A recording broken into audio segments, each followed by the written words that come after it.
Добър ден, дами и господа, аз съм Моя си, а вие гледате Мехер Шмехер 150-та серия.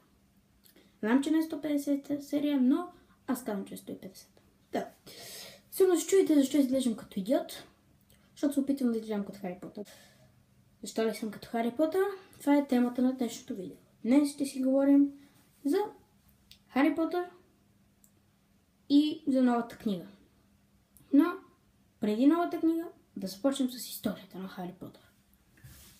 Забравя да ви кажа, че първо, книгите, които ще покажа в историята, са на английски. Второ, че се стремя всичко да бъде колкото може по-автентично. А пък аз имам от първо оригиналната корица публикуваните, с оригиналните корици, имам само 3 книги. Това аз ще показвам, понеже ги имам и на нова корица и 7-те книги, ще показвам първо оригиналната, после новата, после оригиналната, втора, следващата книга, после новата следваща. А книгите, които ги нямам оригинално, ще показвам снимка. Започваме. Като за начало си представете чиста учителка. Британска учителка с ниска заплата. И чак ниска, ама не е много висока. Представете си, че един прекрасен следобед стоите в едно кафене и си пивате кафе. И ви идва на ум идеята за едно момче с белег и формата на сладкавица на челото си. Решавате да си записвате. Почвате да изпълнявате това върху една салфетка. Така е направила Джоана Роулинг. Да сме по-точно Джоана Кейтлин Роулинг. Джей.Кей. Роулинг, както беше на книгите. Въпросните книги са въпросната книга, която е започнала на тази салфетка, е Хари Потър и философския камък. Ето и оригиналната, която аз нямам, затова е само снимка.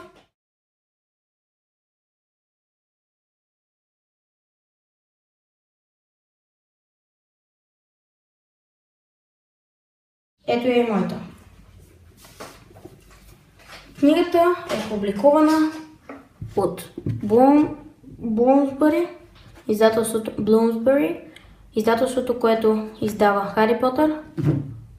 Единственото издателство, което издава Хари Потър. Книгата е издадена на 30 юни 1997 година. В Америка издадена на 1 септември 1998 година. Продължавате, идват ви още идеи. И идеята за втората книга, Хари Потър и Стаята на тайните, е завършена и публикувана книга на 2 юли 1998. Интересното е, че е публикувана преди в Америка да е публикувана първата. Ето я оригиналната, а ето я и моята. Моята има доста яки илюстрации, според някои. Така. След това продължавате. Почвате трета книга. Третата книга се казва Хари Потър и Затворникът от Азкабан. Публикувана е на 8 юли 1998. Ето я оригинала, а ето я и моята версия. В Америка е публикувана на 8 септември 1999. Хари Потър, следващата книга, която ви идва на Хари Потър and the Goblet of Fire. Не знам как на български, съжалявам, забравих. Това е оригиналната. Въпросната книга е публикувана на 8 юли 2000 година. По едно и също време от Bloomsbury и Scholastic. Не знам как се произнася. Следващата книга е Хари Потър и Ордена на Феникса. Тази вече нямам оригинала, затова ето снимка.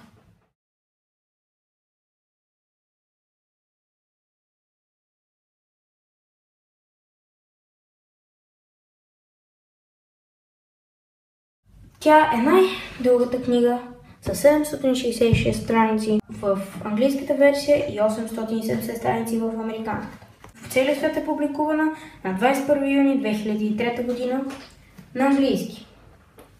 Хари Потър и Нечистокръвния принц. Ето я, моята версия, ето я и оригиналната.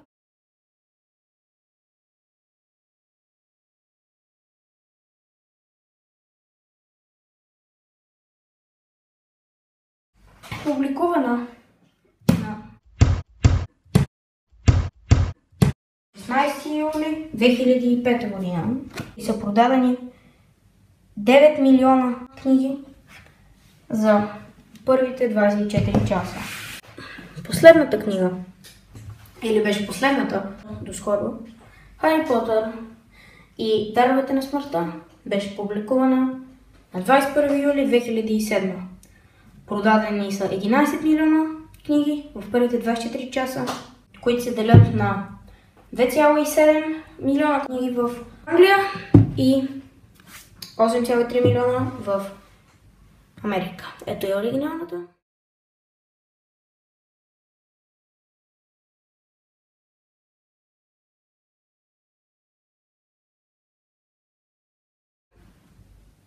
Ето я и моята.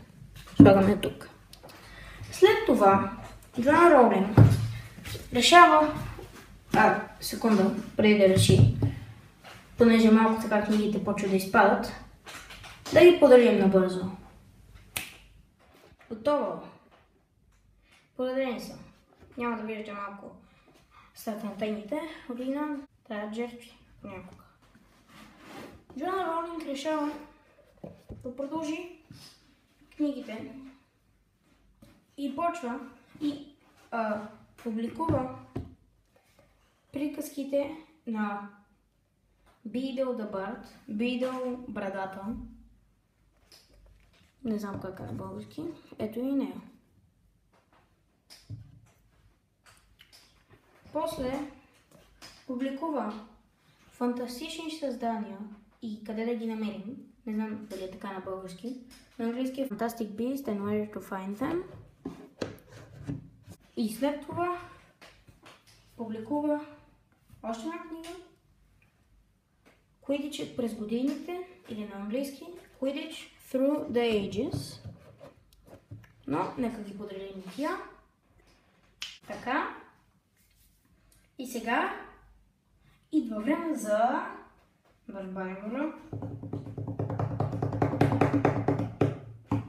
Хари Потър и прокълнатото дете.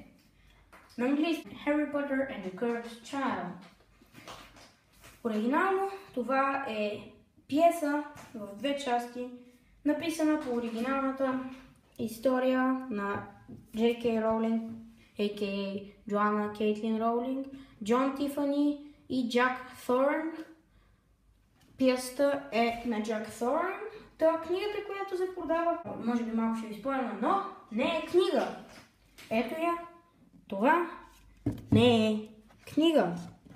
Повтарям, не е книга. Скрипт. Виждате ли? Това е сценарий. Може да видим вътре. Виждате ли? Има роли. Акт. Сцена 3. Сцена 7. Акт 3. Виждате ли? Има и роли.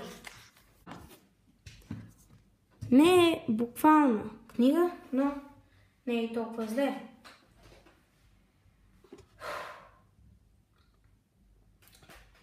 Благодаря за вниманието, дами и господа. Това беше историята на Хари Потър. Това бяха Хари Потър. Аз бях LimeMC. Надявам се клипчето да ви е харесало. Ще се видим следващия път. Чао!